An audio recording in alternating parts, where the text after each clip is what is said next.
Okay, so now I'm actually routing the inlays. This was using that Dremel tool thing. It's not a Dremel brand, it's just some cheap thing, but it does the job. I bought some Harbor Freight bits for it, little diamond bits or whatever, and I tried different ones on the board that I had before, and I ended up using the sort of like the medium-sized round bit. It seemed to do the best for channeling. But I decided that, you know, the first few frets are pretty good size, the drawings, so I decided to use the 1/4 inch router bit. I was keeping the dust just in case I made a mistake somewhere and I needed to fill in some spots.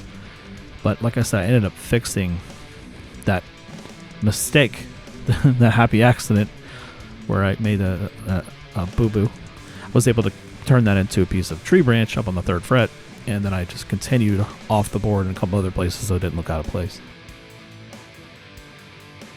If I could have done this with just the trim router, I would have. I didn't have a bit small enough. I was going to order something, but then I realized it was although the shank was the right size, the length wasn't good enough for that trim router. I mean, it might have worked, but I just decided, you know, we have the Dremel tool, so I'll just make that work instead because I can get really, really small cuts with it, but like into smaller areas because it's a much smaller tool to handle. That trim router's pretty hefty, but it does the job. It does a really, really good job, actually. The Ryobi stuff I feel like is overlooked. If you don't own any Ryobi stuff and you want cordless everything, Ryobi is a good choice. All the batteries just about are interchangeable, and they last a long time. We use them all the time. So yeah, the Dremel tool hair, it's got like 6 speed settings. If you go to the number 6, it gets really hot. It starts to smoke the wood. So I learned that the hard way. It doesn't really matter because I was going to cover it with epoxy, but I also I don't want the wood to burn on the surface, then have to worry about either sanding it back or covering it up. So I was taking my time with this. Again, collecting all the dust, making sure I have enough in case I need to make a little paste to fill in some holes, but I didn't have to. But I do have it if I need to later. It's good to keep that kind of dust laying around. So this video is pretty long, considering, I mean, this is at like 6 times the speed, and it's still what, 20 something minutes long. So it's just me fiddling around, looking for I'm not trying to be perfect. I just don't want to make a mistake. Like, some mistakes are fine, but I didn't want to. I was trying to cut in between the frets, so I didn't have to worry about epoxy going in between. But in some cases it did, and it was much more difficult to clean out than the rest of them were.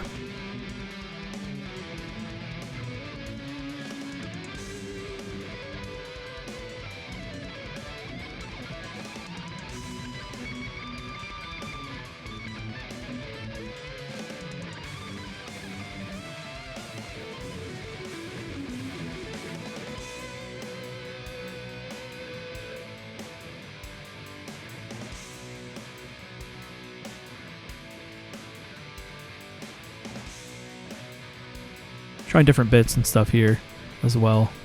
Initially, there's this one bit that's in the kit that has sort of like there's a few cylinder style ones, but there's one that has sort of almost like a flare look to it, almost like a flange, I should say. So it kind of channels underneath, and it leaves a little bit of an edge. I'm not sure what you would need that for, but if you pick this pack up at Harbor Freight, it has a bunch of different ones in it, and that one was actually pretty cool for cutting sort of more of a straight line. I was going to use it for the smaller numbers, which was my original concept for this. I was going to use the kanji for 1 through 21, you know, all the odds except for the 12th fret, and obviously didn't work out because I made a boo-boo, and I didn't think the numbers going all the way to the edge would have made sense. So this is cool though, because I think this looks more interesting than the numbers would have by themselves, and it also ties in pretty well, like I said, to the samurai and samurai lore and all that. This is cutting to a depth of about, I want to say maybe 2 millimeters, maybe 2.5. I just made sure it wasn't going deeper than what was already there, the inlays that were done at the factory, so that I didn't have to worry about going too deep into the board.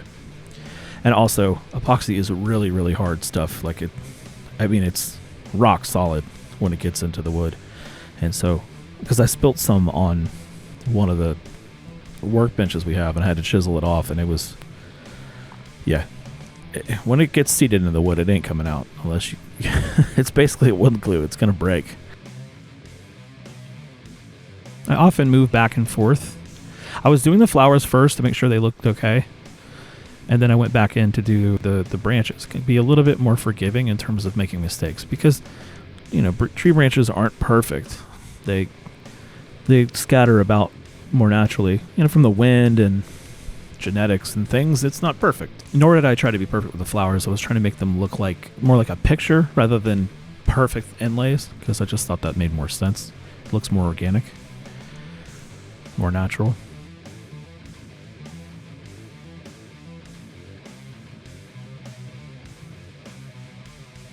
Yeah, again, I'm switching bits out, and because the bits do get really hot. So if you need smaller intricate areas, which down there on the 21st fret area, there's quite a bit of small stuff, so I had to use a smaller bit. Just using it to clean up any of the smaller edges and stuff, or any of the places that were really, really tiny or really close to the fret or any of that stuff. I didn't want to skip over and accidentally cut the fret slot, I mean. Not really else much to be said about this video. Enjoy the rest, and don't forget to like, comment, subscribe, share. Thank you for watching. I'll catch you on the next one.